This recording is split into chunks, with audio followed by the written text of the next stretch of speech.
How are you, Terrell? Terrell. What? Terrell. I told him that, see? Yeah, all right. Of course. So they sent you to the wrong address? Yeah. Jesus.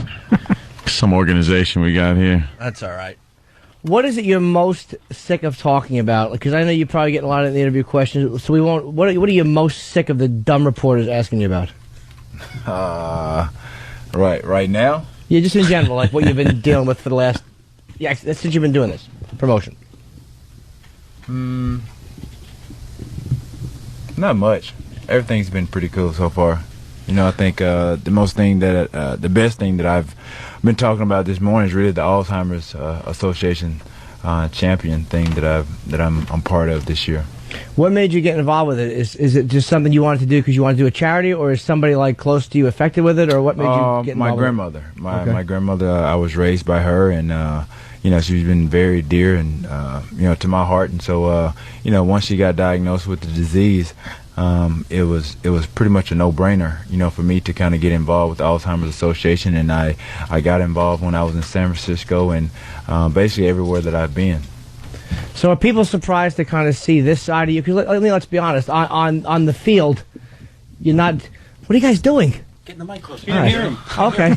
Well, you can signal. You guys can't see, but Terrell is talking, and we got Stunt Brain is kneeling and pushing the thing in, and Steve's got his big greasy hands in the poor man's face. Not greasy. I know, Just making sure people hear him, that's all. It's like the Penske crew. No, but instead of just saying, move your mic in, they're like, oh, we'll do it. Yeah. So, like, you know, on the field, obviously, you're not the same guy that you are. Well, I mean, for me, it's not a big deal about, you know, me trying to, you know, make people see who I am on the inside. Only I know who I am, you know, as a person, versus the portrayal of me. Obviously, when I'm on the football field, that's my job. That's what I do. I bring the passion to the game, and you know, that's what allows me to be able to produce and do the things that I do on the football field.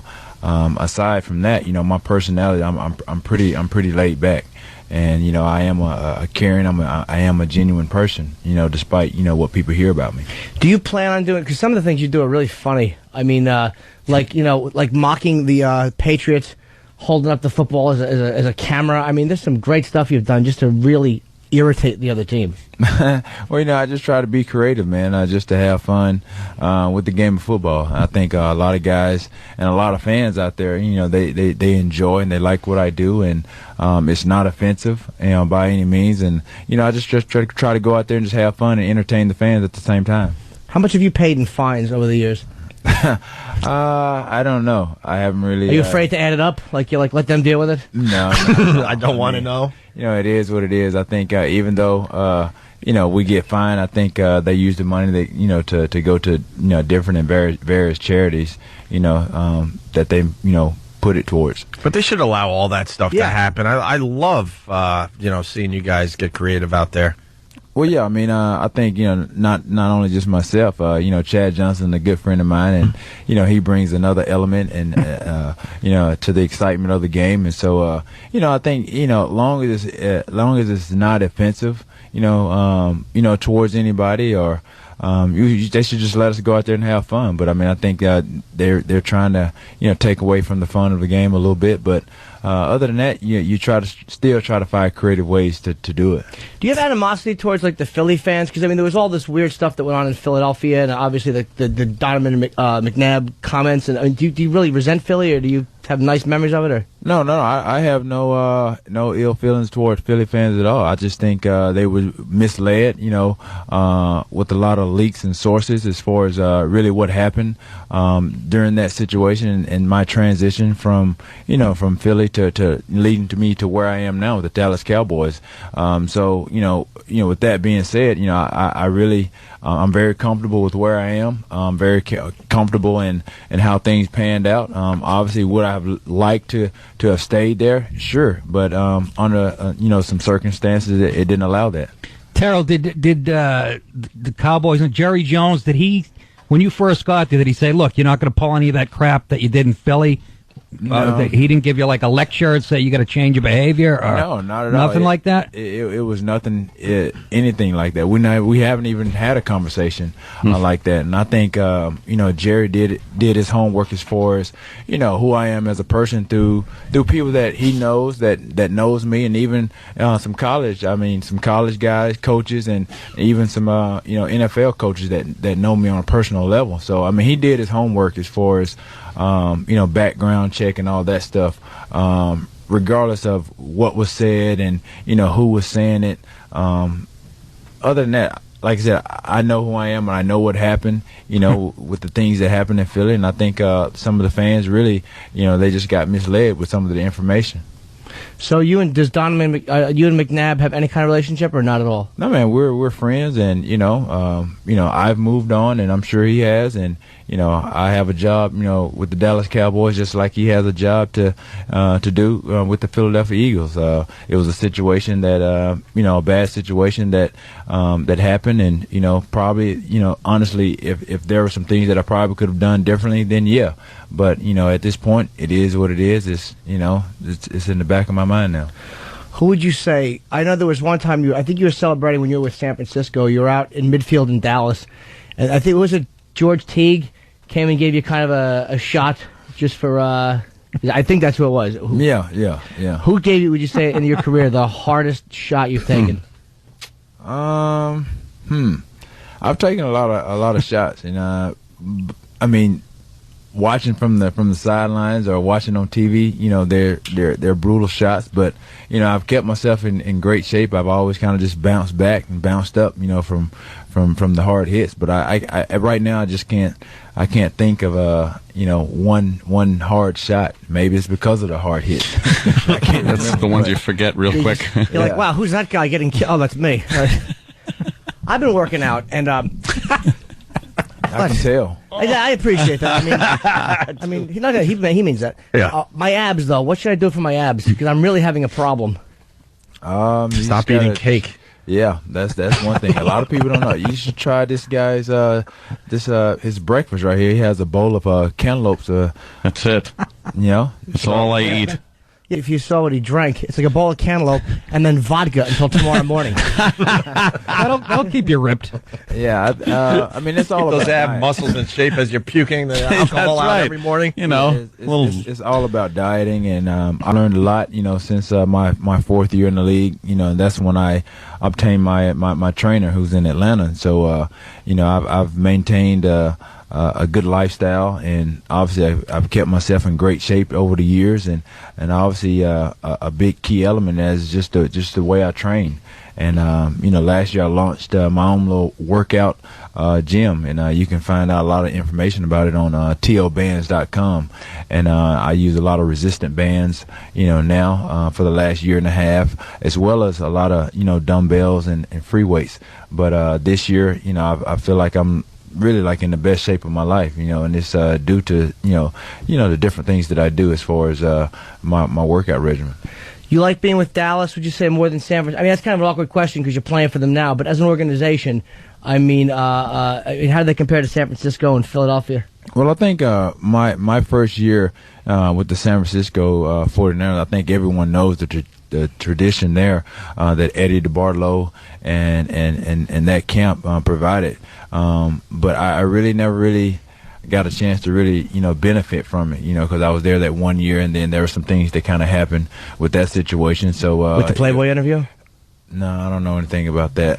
But it was sort of like a changing of the guard. So everything kind of just changed, and it wasn't the same. And now I'm with the Dallas Cowboys, and obviously, tradition has, you don't have to say and speak too much about the Dallas Cowboys. We're America's team. They're probably like the most watched team across the country. So just being with Jerry Jones and it's phenomenal. I just knowing the tradition and the history there. You got Troy Aikman, Michael Irvin, and a number of other guys.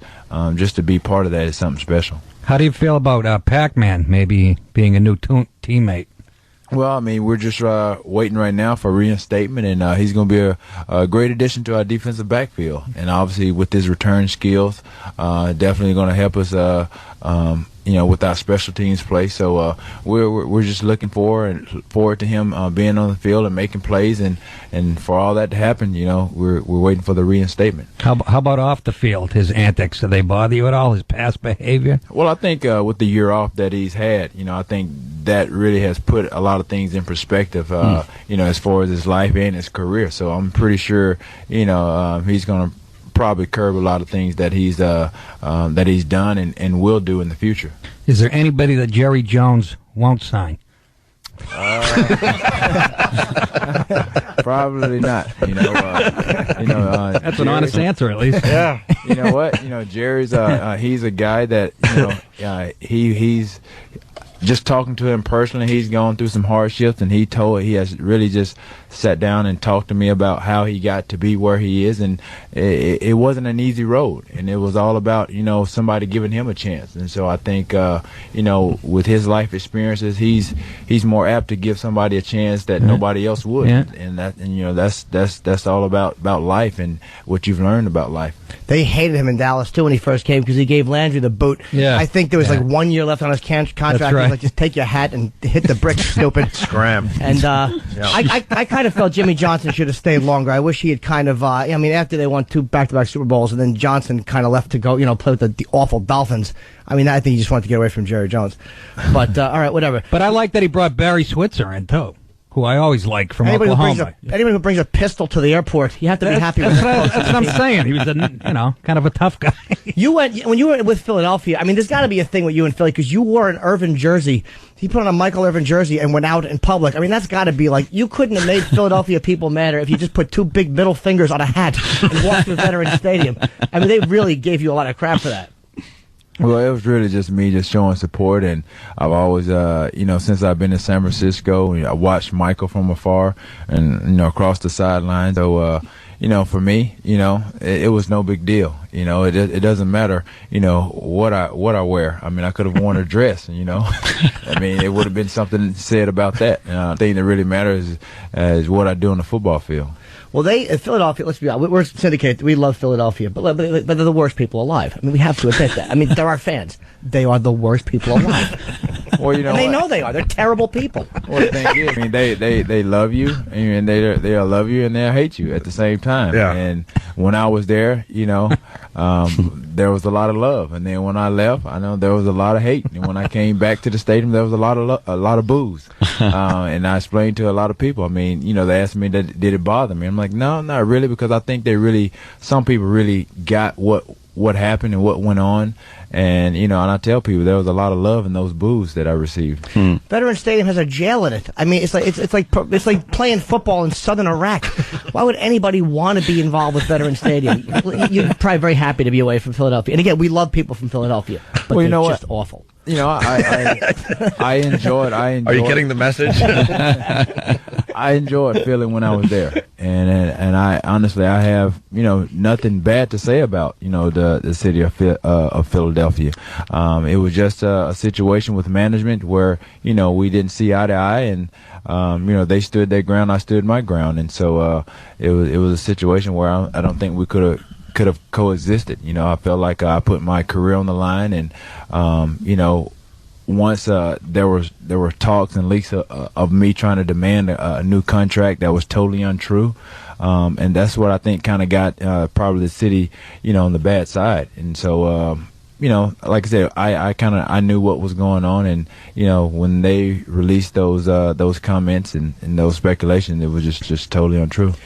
Do you think that they just wanted you? To leave. Was this like this is after the McNabb thing when they kind of they suspended you for 4 games, and what did they just sat you for the rest of the season? No, I think it was just they just wanted to put me in a bad position in the public eye, and they accomplished that goal, and and I found myself really trying to really defend myself in a lot of ways, and so once they got misinformed about what was going on, then it was just I was fighting an uphill battle. But other than that, they tried to find, they tried to compound a lot of things, and they tried to find everything and bring up everything to try to make me look bad in a sense. And obviously in my contract, there were certain things that I did or whatnot, if I was suspended for like one or more games, then I had to give back my signing bonus.